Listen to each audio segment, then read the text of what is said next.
श्री राहुल गांधी पूर्व अध्यक्ष ने सही कहा था। मैं एक बार पढ़ना चाहूंगा, आपने पढ़ा है, उनको ट्विटर में भी कहा, बाहर भी कहा है।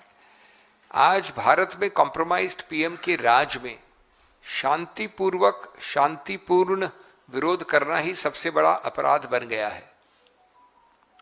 दुनिया के सबसे बड़े लोकतंत्र को धीरे धीरे ऐसी दिशा में धकेला जा रहा है जहां असहमति देशद्रोह है, सवाल पूछना साजिश करना है। सोचिए, मुद्दा कोई भी हो, अगर आप सत्ता के विरुद्ध बोलते हैं तो आप देश के विरुद्ध बोल रहे हैं। सत्ता के विरुद्ध आप आवाज उठाते हैं तो लाठी मुकदमा और जेल, लाठी मुकदमा और जेल, ये करीब करीब लगभग तय है। पेपर लीक से त्रस्त युवाओं ने अपने भविष्य के लिए आवाज उठाई, जवाब क्या मिला? लाठियां।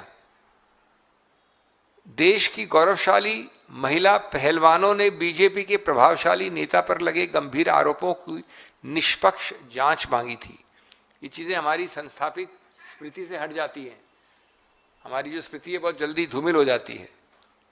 उनकी पुकार को बदनाम किया गया, आंदोलन को कुचला गया और उन्हें सड़कों से जबरन हटाया गया। एक बलात्कार पीड़िता के समर्थन में इंडिया गेट पर शांतिपूर्ण प्रदर्शन हुआ।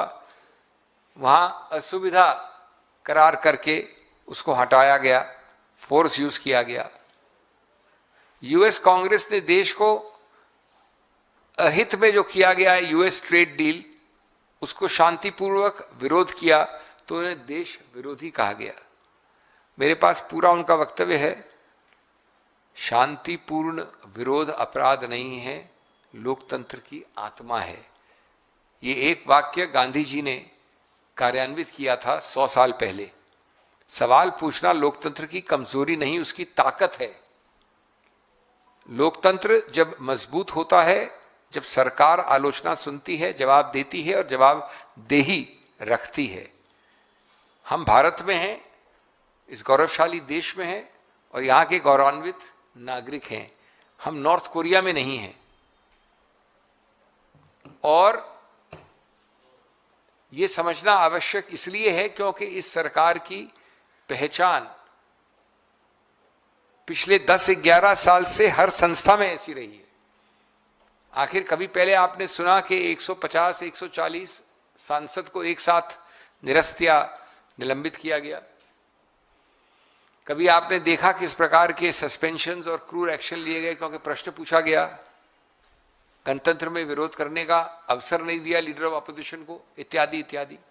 तो ये एक पैटर्न है, ये एक बार की बात नहीं है।